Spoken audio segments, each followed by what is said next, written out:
Halo guys, Assalamualaikum. Balik lagi di channel IQ Saham. Hari ini Senin tanggal 30, kita akan menganalisa 12 saham fundamental dan rutin dividen untuk besok hari Selasa tanggal 1 Oktober 2024. Tapi sebelumnya disclaimer ini bukan ajakan jual beli saham karena keputusan investasi di tangan masing-masing. Untuk IHSG hari ini anjlok 2,2% di level 7.527 dengan net sell jumbo dari investor asing senilai 3,1 triliun rupiah. Dan jika kita lihat nilai tukar rupiah kita sebenarnya masih di level yang cukup kuat guys ya, di 15.175 rupiah per 1 USD-nya. Namun per hari ini memang ada sedikit pelemahan 0,33%. Langsung kita analisa saham pertama. Yang pertama kita akan bahas saham BBRI. Untuk Bank BRI hari ini ada penurunan yang cukup besar guys ya, 2,9% di level Rp4.950 untuk closing hari ini. Disertai dengan adanya distribusi besar guys ya dari ZP, CC dan juga KZ. Namun kita melihat ada AK dan juga NI yang masih terpantau melakukan akumulasi senilai 65 miliaran guys ya masing-masing dari AK dan juga NI ini. Tapi kalau misal kita cek ya dari foreign flow-nya, maka hari ini investor asing cenderung melakukan penjualan besar-besaran atau net sell jumbo senilai 1,2 triliun di saham BBRI. Nah, jadi memang ya net sell hari ini lebih besar ya dibandingkan net sell di hari Jumat lalu di tanggal 27 September yang mana net sell-nya hanya 441 miliar saja. Nah, jadi prospeknya gimana Kak untuk saham BBRI ya? Kalau misalkan besok saham Cina itu akan libur ya guys ya di beberapa hari ke depan, maka apakah saham-saham big banks akan terkena inflow lagi setelah terjadinya outflow ataupun net sell besar-besaran dari investor asing? Kalau menurut saya pribadi ada potensi ya saham-saham big banks ini termasuk juga BBRI, BBNI, Bank Mandiri dan juga BBCA bisa saja terkena inflow kembali guys ya, ataupun bisa naik lagi, tapi saya rasa itu hanya jangka pendek saja atau dalam istilah lain akan menjadi area lower high seperti itu. Jadi ada potensi di bulan Oktober ini juga akan bearish ya guys ya, atau akan downtrend baik itu IHSG ataupun saham-saham big caps karena kita sudah melihat adanya outflow yang cukup besar. Nah, jadi untuk ke cut rate selanjutnya pun itu diprediksikan akan ada di bulan November. Ya, jadi kemungkinan besar ya di next month kita akan melihat adanya pemangkasan suku bunga lagi. Tapi selama Oktober kita melihat ada potensi bearish trend ya atau potensi penurunan baik itu dari IHSG, saham-saham big banks dan juga saham big caps lainnya. Jadi untuk saham BBRI jika misalkan besok akan ada area lower high ya guys ya, atau area high yang lebih rendah dan nantinya akan kembali ke area lower low, maka teman-teman bisa memanfaatkan area lower high ini untuk take profit lanjutan gitu guys ya. Mungkin teman-teman kemarin sudah banyak juga yang melakukan take profit ya ketika BBRI ini terkena net sell ataupun ketika patah tren, pasti akan banyak sekali investor yang menjual saham BBRI. Ketika kita sudah ambil di harga bawah, maka tidak ada salahnya kita juga melakukan take profit. Ya alasannya karena di bulan Oktober juga akan diberlakukan adanya short selling ya guys ya. Nah, short selling itu akan sangat untung dilakukan jika dilakukan terhadap saham-saham yang sedang turun. Jadi, semisal short sell itu dilakukan di bulan Oktober, maka itu akan menjadi momen yang sangat bagus untuk orang-orang yang memiliki dana besar atau memiliki kapabilitas ya untuk bisa melakukan short selling di bursa saham seperti itu. Ya, termasuk investor asing juga bisa melakukan short selling terutama di saham BBRI dan saham lainnya yang bisa dilakukan short selling. Itu adalah saham-saham yang sudah terdaftar guys ya, ada sekitar 100 lebih lah saham yang bisa dilakukan short selling seperti itu.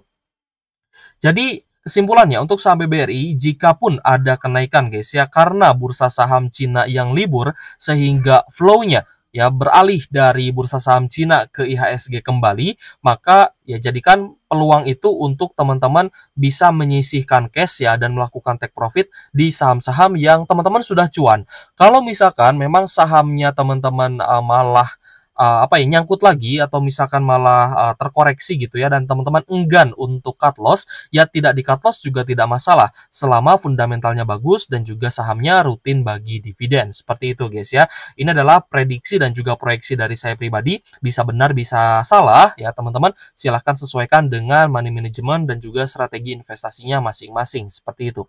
Selanjutnya kita akan analisa saham BBNI, yang mana BBNI juga hari ini ada koreksi ya, 1,83% di level 5.350, tapi kita melihat BBNI ini masih cukup kuat ya, bertahan di support MA50-nya. Jadi untuk saham BBNI hari ini pun ada sedikit akumulasi meskipun ada koreksi. Akumulasinya ternyata dari AK dan juga BK, dari AK 84,5 miliar dan BK 42,7 miliar. Lalu kita melihat ada penjualan ya dari beberapa investor asing, ada ZPK, ZBB, RXTP, dan juga DP. Kita akan cek untuk BBNI. BBNI hari ini malah ada net buy 10,6 miliar guys ya. Jadi untuk BBRI kan tadi net sell besar gitu ya. Sedangkan untuk BBNI hari ini malah ada net buy lagi nih. Ya, apakah saham BBNI bisa rebound kembali ya? Nanti kita akan lihat ya besok di hari Selasa ya, tanggal 1 Oktober seperti itu. Jadi apakah awal Oktober ini ada kenaikan lagi nih di saham-saham big banks ya terutama, dan saham big caps lain yang mungkin teman-teman juga pegang, atau di bulan Oktober ini malah akan terjadi bearish trend ya guys ya untuk keseluruhan market seperti itu. Namun teman-teman juga tidak perlu khawatir di IHSG itu ketika ya di IHSG-nya terjadi koreksi ya, atau seperti sell in May kemarin ya banyak sekali saham yang turun, saham-saham big banks turun, tapi akan ada beberapa saham yang malah bisa naik di saat IHSG-nya turun. Ya, jadi untuk saham di IHSG ya teman-teman tidak perlu khawatir lah ya, pasti akan ada peluang ya untuk bisa teman-teman trading seperti itu. Jadi untuk saham BBNI gimana kah potensinya? Potensinya sama ya seperti BBRI tadi, ada potensi ataupun peluang untuk naik lagi, tapi itu saya rasa hanya momen sementara aja ya, mungkin bisa bertahan 1 sampai 4 harian guys ya untuk kenaikan ataupun sideways lah ya. Ya sideways ataupun naik ya dari saham-saham big banks ya termasuk BBNI seperti itu. Selanjutnya adalah saham BMRI atau Bank Mandiri hari ini breakdown ya di bawah MA50-nya, di mana hari ini closing di 6.925 dengan koreksi 1,7%. Jadi untuk Bank Mandiri hari ini ada distribusi yang cukup besar dari ZPK, ZAK, dan juga TP. Untuk BMRI hari ini ternyata juga net sell ya 338,9 miliar, jadi cukup besar ya net sell dari investor asing. Dan kalau misal kita melihat guys ya net sell yang terjadi ini angkanya lumayan besar, jadi kita dapat simpulkan ya dari data-data yang kita lihat ini bahwa di bulan Oktober ada potensi ataupun ada peluang saham-saham big banks bisa turun. Strateginya seperti saham BBRI dan BBNI tadi ya. Jikapun ada kenaikan maka teman-teman bisa manfaatkan untuk take profit seperti itu. Dan nanti ketika dia turun lebih dalam lagi, teman-teman bisa ambil peluang itu, beli lagi di harga yang lebih rendah, dan teman-teman hold sampai musim dividen di 2025 nanti. Karena kita pun sudah berada di akhir tahun 2024 guys ya. Kita lanjut ke saham BBCA. Nah untuk BBCA hari ini juga turunnya sangat dalam ya. Jarang sekali BBCA anjlok 3% dan hari ini turun 3%-an di level 10.325, dan BBCA hari ini juga breakdown ya di bawah support MA50-nya di 10.350. Jadi untuk saham BBCA kita lihat juga ada distribusi besar dari ZPK, ZDXAK, TP, dan juga RX, lalu ada YUAG dan juga BQ.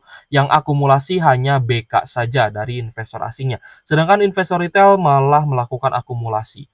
Kita coba lihat juga guys ya saham big banks lain. Retail Bank Mandirinya ada ya masuk beberapa, lalu retail di BNI juga ada yang masuk ya, lalu retail di BBRI coba kita lihat dulu ya.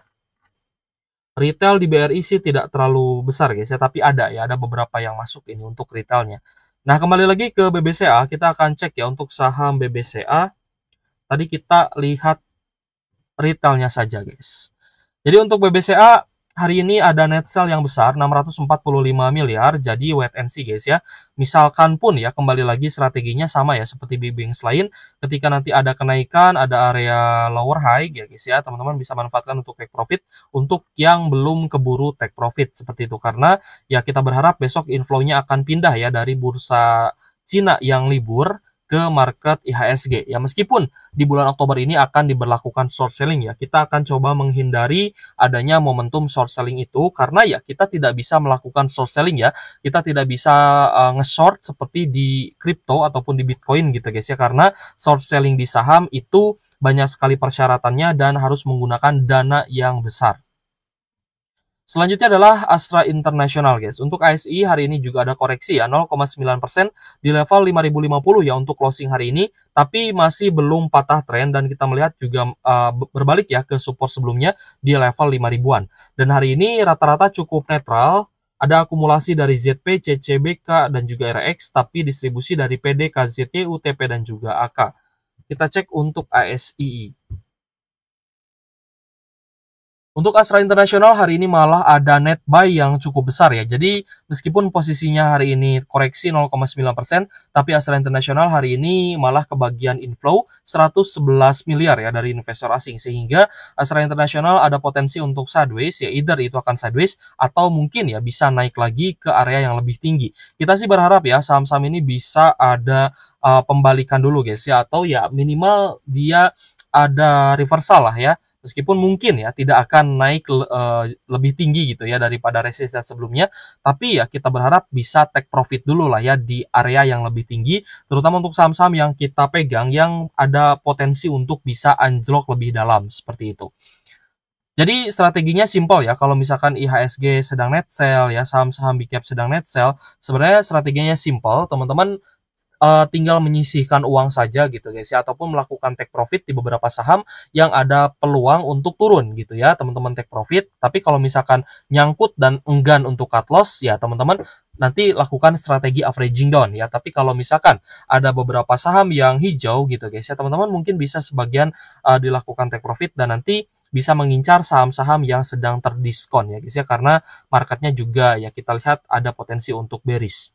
Lanjut ke Telkom. Untuk Telkom sendiri hari ini ada koreksi 1,97% di level 2990 dan hari ini breakdown guys ya di bawah support MA50-nya.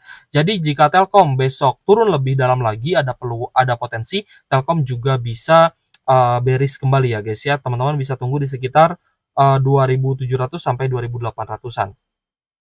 Untuk Telkom hari ini ada normal akumulasi guys ya dari BK 178,9 miliar, namun mayoritas investor asing seperti KZRXYU, ZPTPYP itu melakukan distribusi. Tapi retailnya ini terpantau akumulasi ya bersama BK atau JP Morgan. Untuk Telkom hari ini ada sedikit net buy 9,7 miliar. Jadi kita masih ragu guys ya apakah Telkom ini akan lanjut net sell atau malah akan diakumulasi kembali ya oleh BK atau JP Morgan.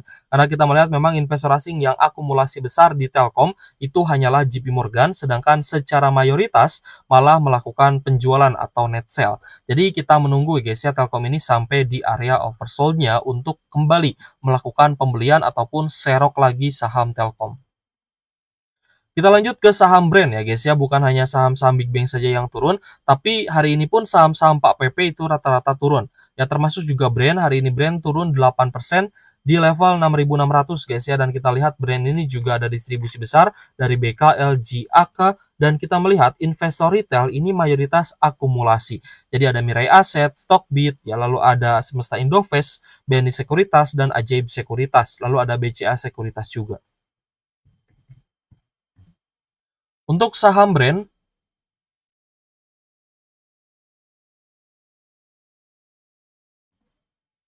hari ini ada net sell 45,9 miliar. Jadi untuk brand sendiri sih kita cukup yakin ya bahwa saham-saham big caps ini masih ada peluang untuk turun ya guys ya. Baik itu big banks ataupun big caps lainnya. Meskipun ya ada peluang juga sebenarnya untuk bisa mantul dulu ya atau menjadi area lower high ya, area high yang lebih rendah dibandingkan area high sebelumnya, dan itu bisa kita manfaatkan dengan sebaik-baiknya.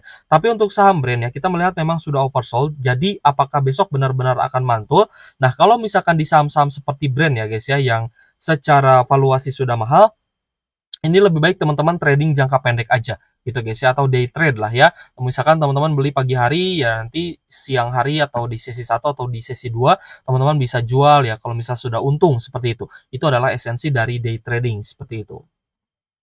Kita lanjut ke saham batubara guys ya. Yang pertama kita akan bahas saham Adro, di mana Adro hari ini koreksi 2,5% di level 3.810 dengan adanya distribusi besar dari AK, BK, CCB, BTP, dan juga KZ.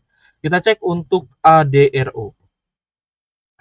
Untuk Adro hari ini ada net sell yang cukup besar ya, 153,3 miliar.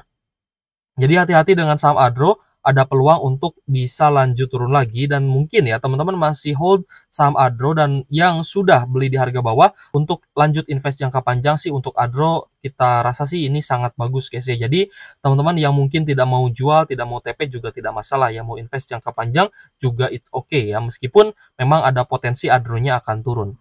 Kita lanjut ke saham ABMM. ABMM kemarin sudah kita bahas ya bahwa kuartal 2-nya itu mengalami penurunan yang cukup signifikan di mana labanya anjlok 50% lebih sehingga ABMM hari ini juga harga sahamnya turun 6,5% ke level Rp4.260 per saham. Saham batubara yang diinvest oleh Pak Lokeng Hong juga ternyata laba bersihnya bisa turun dan ada distribusi ya untuk hari ini dari BK dan juga AK sebagai top seller di saham ABMM. Kita cek untuk saham BBMM ternyata hari ini ada net sell 20,2 miliar. Jadi untuk saham-saham sektor batubara ya karena memang pembagian dividen untuk jadwalnya pun memang masih lama jadi lebih baik kita wait and see. Terutama untuk teman-teman yang belum punya saham batubara bisa tunggu nanti ya di bulan Oktober sampai di bulan November dan siapkan juga cash-nya gitu guys ya untuk membeli saham bagus di harga murah. Kita lanjut ke UNTR. Untuk United Tractors hari ini mulai turun ya 1,9% di level 27.150 kemungkinan karena dividen interimnya ada penurunan dibandingkan dividen interim tahun sebelumnya. Tapi hari ini cukup netral, ada akumulasi dari ZP dan AK tapi BKI FKZ distribusi. Kita cek untuk UNTR. UNTR hari ini masih mencatatkan net buy dari investor asing 24,5 miliar guys ya. Jadi untuk UNTR kita melihat ya masih ada peluang untuk bisa naik lagi. Meskipun hari ini sih ada sedikit distribusi ya. Namun UNTR meskipun dividen interimnya juga ya ada sedikit penurunan. Tapi dinilai mungkin masih wajar gitu guys ya. Masih worth it lah untuk dividen investing. Kita lanjut ke saham PTBA. Hari ini PTBA ada koreksi 1,9% di level 3080 dan hari ini ada normal distribusi ya dari BKA, KCC, ZP dan juga YU. Untuk saham PTBA hari ini ternyata ada net sell 53,5 miliar.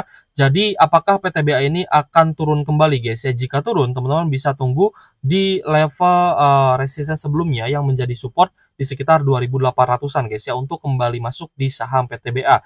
Jadi kalau misal PTBA-nya juga sudah overbought ya atau jenuh beli, maka ada potensi PTBA juga bisa ada turun dulu guys ya atau ada normal correction. Kita lanjut ke saham Games. Games hari ini ada koreksi 4,2% di level 13 ribuan guys ya. Dan hari ini kita melihat Games sebenarnya masih cukup sideways namun ada distribusi dari ZPDXAK, CP dan juga BQ. Dan kita melihat investor retail banyak yang masuk ya. Padahal ini masih cukup sideways. Jadi ada Stockbit, Indo Premier, Ajaib ya guys ya. Dan juga kita melihat ada BCS Sekuritas. Jadi mana investor asing juga ada yang masuk ya di saham Games. Hari ini Games cenderung distribusi asing ya, 830 juta aja.